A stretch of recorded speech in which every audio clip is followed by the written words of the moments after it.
I'm in the middle of my morning and I observe the continuous wave of cancellation on the web.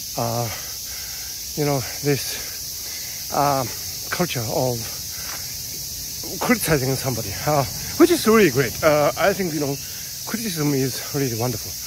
But at the same time, I do feel that those authors, I don't want to name them, but these authors who have produced global bestsellers in the decade or so, when they are criticized and maybe cancelled, I do think that we also need to pay attention to their merits, and because they have become best-selling authors because of some merits. And nobody's perfect, and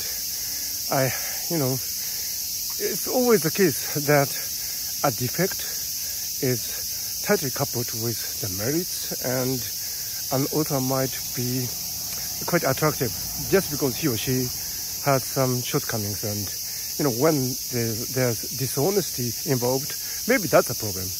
But human nature is really complex, and even dishonesty can sometimes make a person charming. So that's the problem. Of course, when it comes to science, we need to look for evidence, and we need to stick to rigorous logic, and that's science. But when it comes to books and films and dramas and so on, of course there should be scientific checks, and that's really valuable.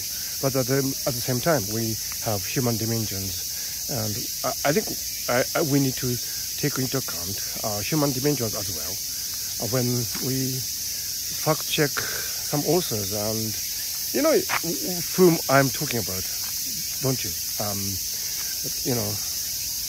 I think human nature is quite complex, and actually the study of human nature is a science in itself. So I think it's a scientific fact check after all when we ask this question: why some authors so popular while they are far from perfect?